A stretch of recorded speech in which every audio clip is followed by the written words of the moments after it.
la radio, sur votre téléphone, votre tablette, l'info du Béarn et de la Bigorre, en direct avec l'appli gratuite France Bleu.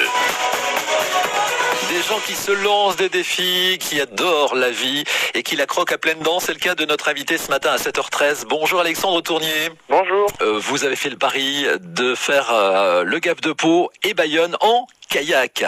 C'est ça. Mais ça vous a pris quand alors cette idée? Mais en fait, à la base, c'est que je voulais partir à l'étranger après mes études. En PVT, le PVT c'est un programme vacances-travail où vous êtes en vacances mais vous avez un visa travail pour financer vos voyages en fait. Mais il y a eu le fameux Covid-19 et les frontières sont fermées. Donc j'ai dû trouver des alternatives pour, on va dire, m'amuser et profiter dans ma région, dans mon département, donc les Pyrénées-Atlantiques. Oui, parce que vous êtes de Lons, Alexandre. Oui, exactement. Et faire ces 107 km, on se retrouve confronté à quoi quand on n'est pas kayakiste professionnel comme vous alors? À des endroits un peu difficiles, comme par exemple Danguin, Larouin, ensuite Artix pour le premier jour. Mais j'avais quand même pris des renseignements auprès du club nautique d'Orthez qui m'ont donné des conseils, etc.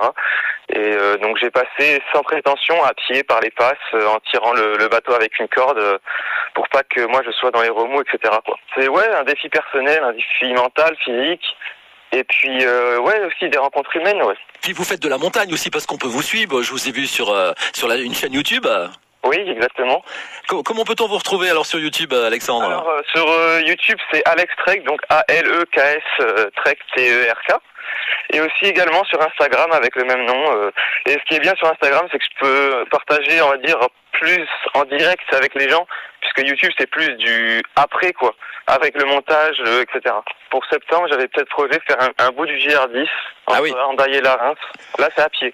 Si je pars à l'étranger, ça sera en mode voyage, comme j'ai expliqué tout à l'heure, en PVT. Donc, pour l'instant, ce serait Canada ou Nouvelle-Zélande. Vous avez un personnage, un aventurier, un sportif peut-être que vous admirez, Alexandre, ou pas, qui est une référence pour vous? Il y en a plusieurs. Il y a l'iconique et l'impassable Mike Horn. C'est un peu le maître de tout le monde. C'est la survie, là, hein? Oui, mais c'est aussi des défis sportifs. Ouais. Après, il y avait aussi une personne c'est Denis Tribaudot, c'est quelqu'un qui fait des stages de survie. Et c'était le premier avec qui j'ai fait des aventures comme ça. Et ça m'a peut-être un peu donné le goût à ça. Alexandre, en tout cas, bravo pour ce périple. 107 km entre le Gap de Pau et Bayonne. En plus, vous n'avez pas choisi une météo très fraîche. Ouais, j'espère qu'il fasse chaud que tempête. Et puis, bravo pour ce périple. Je vais permettre une dernière chose. Allez-y. C'était pour remercier le club nautique d'Orthez, parce qu'en fait, j'ai dormi sur leur terrain et puis on a pu discuter, manger un bout ensemble. Donc, c'était aussi super sympa. Merci Alexandre Tournier. Bonne journée alors. Merci à vous. France Bleu.